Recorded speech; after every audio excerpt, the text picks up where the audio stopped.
today I am very happy to be here today because today I have brought you a wonderful topic, a wonderful story that we are going to share together. Everybody has told his story, and each story has its importance. That's why the importance of my story, as it is taken from the Bible, I can call it a biblical story. It means it have also some lessons. And if you follow very well my story, you can have, I can call it, you can have an answer to your problem. And this story is giving a such solution to somebody's problem. That's why I would like you to be concentrated to follow very well my story. But without lying, I'm going to give you the title of my story. And by just the title, I hope some people here already know the title or already know the story. And the title of my story is The Red Sea. It has just two words, okay? The title of my story has just two words. The first is red and the second is sea. So by explaining the title of my story, with the first word, I mean everybody knows already what means red. Red is just a color. For example, white or black or blue color. And sea, as we know, it is, a big lake.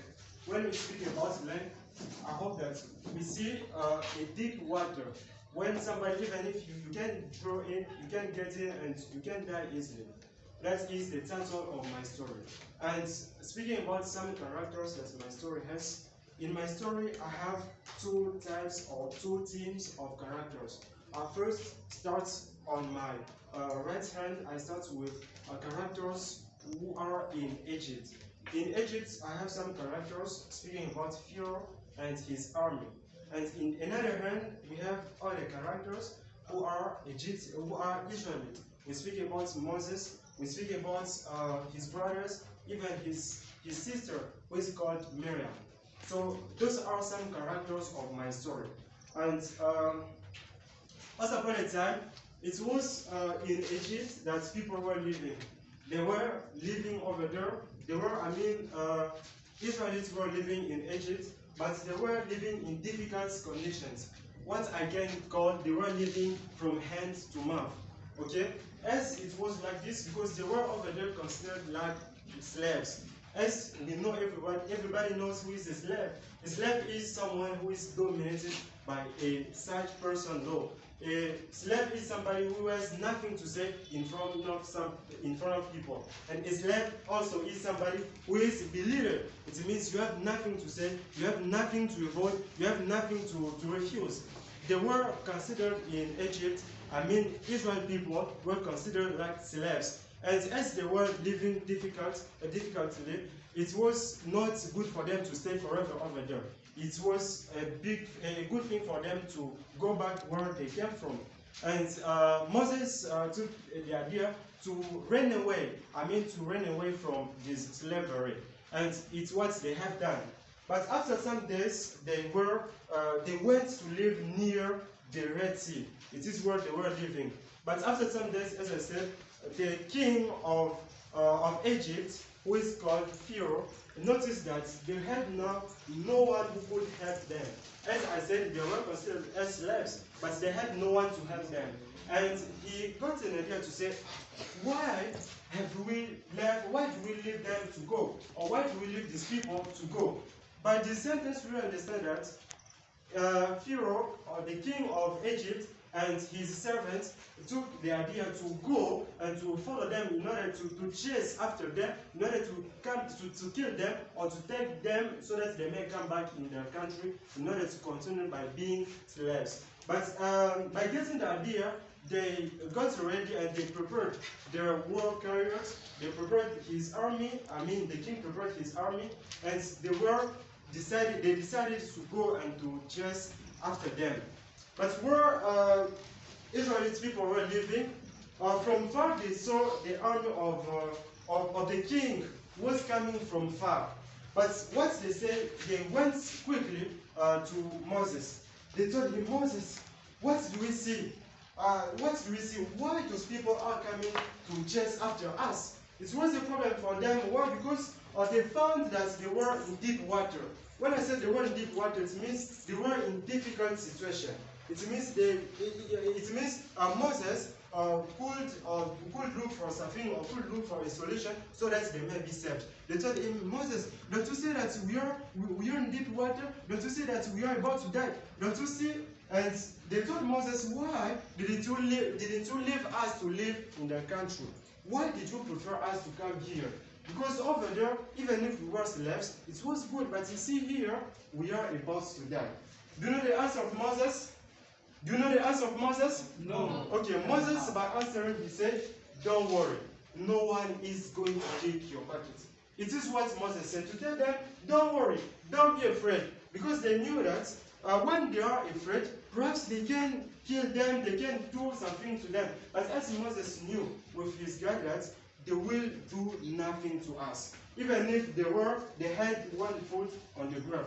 And after that, Moses was about to talk with God. Moses had a stick. Do you know a stick? Yes. Do you know a stick? Somebody knows a stick? Yes, Moses had a stick, and God told him, with that stick that you have, stretch it out over the water.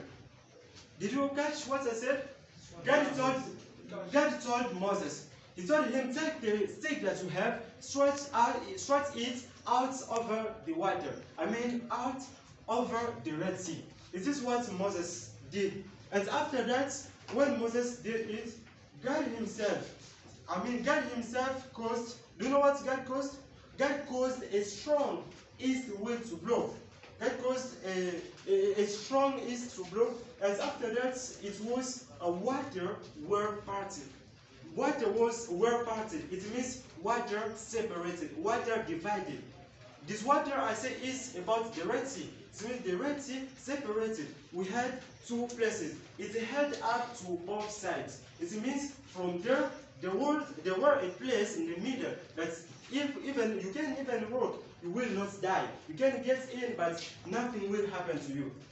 As Israelite people were looking for a solution, they found that the door was open for them, and it was the only way they could get in. And what they did is to get in the Red Sea, because the water separated, and they walked through the sea. Why? Because it was already in the dry ground. Okay? It was already in the dry ground. When they walked, and after that, when they went out, when they got out from the water, from far, the army of the king, Pharaoh, saw them. When they saw them, they came not quickly. It means they came quickly. They were in rush, so that they might interrupt them, so that they might catch them, so that they might kill them. I remember again that this army was coming with chariots. It means they were coming with war chariots. Okay? When they came in, as the water was already divided, they had nothing to say. They had nothing to do.